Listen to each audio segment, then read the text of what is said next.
नरेंद्र मोदी की लीडरशिप में अमित शाह की एक और बड़ी सफलता। तमिलनाडु में बीजेपी और एआईएडीएमके में हुआ चुनावी समझौता। इसके साथ ही विवादास्पद अन्नामलाई के स्थान पर हुई नई नियुक्ति। नयना नागेंद्रन को बनाया गया नया प्रदेशाध्यक्ष। अमित शाह कैंप कर रहे चेन्नई में। अब यूपी और महाराष्ट्र की तरह हो सकता है तमिलनाडु में भी चमत्कार। बीजेपी और एआईएडीएमके मिलकर बना सकते हैं नई सरकार। तमिलनाडु में 2026 में होने हैं विधानसभा चुनाव। तमिलनाडु में अमित शाह की है जबरदस्त सक्रियता।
तमिलनाडु में अमित शाह की इसी सक्रियता पर 8 अप्रैल को द जेसी शो में डॉक्टर जगदीश चंद्र ने भी टिप्पणी की थी। आइए आपको दिखाते हैं द जेसी शो का वो हिस्सा। सर, स्टालिन को चुनौती देते हुए अमित शाह सक्रिय हो गए तमिलनाडु में। क्या इस बार नरेंद्र मोदी अमित शाह का मिशन तमिलनाडु कामयाब होगा? देखो, नरेंद्र मोदी की लीडरशिप और अमित शाह का ग्राउंड पे काम, it can bring any miracle in the country and it has already bought number of miracles. आपने देखा है।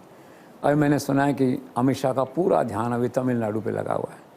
पिछले 20 दिनों में 3 टॉप लीडर्स तमिलनाडु के उनसे आके यहाँ पे मिल चुके हैं। उनका सारा फोकस इस बात पे है कि स्ट्रेटजी ऐसी बने कि डीएमके वर्सेस ऑल, इकट्ठा करो बाकी सबको करके। तो पहला कदम वो उठा रहे हैं कि एआईएडीएमके से जो है ना उनका गठबंधन हो जाए। तो पहला कदम था अन्नामलाई जो विरोध करते थे उसको वहाँ से हटाया, ताकि पार्टी में जो विभाजन या ऐसा पार्टी एकजुट हो जाए इस बात पर लेके।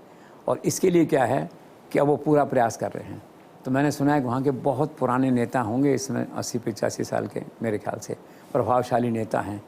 तो अमित शाह उनकी सेवाओं को काम में ले सकते हैं इस तरह से कि शिंदे मॉडल जो है यहाँ पे भी इम्प्लीमेंट हो सकता है। अर्थात कहने का तात्पर्य ये है एआईएडीएमके 2 टुकड़े भी हो सकते हैं, आप उससे इनकार नहीं कर सकते। उस टुकड़े का नेतृत्व जो है ना, ये व्यक्ति जो बताया सीनियर मोस्ट पॉलिटिशियन जो आदित्य बता रही है कि 3 दिन पहले मिल लिए हैं, आकर के उनसे कर रहे हैं। तो सवाल ये है कि अमित शाह हर वो प्रयास कर रहे हैं, एक एक ईंट को जोड़ के जैसे मकान बनाते हैं ना, तो तमिलनाडु उनको जीतना है किसी तरह से। और मुझे तो ये भी सुना मैंने कि उनकी अमित शाह का प्लान खाली 2026 तक नहीं है चुनाव तक, वो 2031 का प्लान बना के बैठे होंगे तमिलनाडु में क्या करना है। जेपी नड्डा कहना ये है कि पिछले साल अगर हमें गठबंधन कर लेते तो आज सरकार हमारी होती, वो तो एक डिफरेंट इशू है। लेकिन अमित शाह की तैयारियाँ इस तरह की हैं। तो आने वाला चुनाव जो है 2026 का तमिलनाडु का वाकई बहुत दिलचस्प होगा। देखना होगा कि अमित शाह की जो साम दाम दंड भेद की नीति है राजनीति में जो चलती है वो क्या परिणाम लाती है। और नरेंद्र मोदी की लीडरशिप में नरेंद्र मोदी, आप देखेंगे कैसा वहाँ हिंदू कार्ड चलेगा, अभी लंका का कार्ड चला है, सारे कार्ड चलेंगे आने वाले समय में जो है। तो कोई बड़ी बात नहीं है कि एक काफ़ी सब्सटेंशियल टक्कर डीएमके को अमित शाह के नेतृत्व में ये सारे दल दे सकें। It's quite interesting to be seen this time.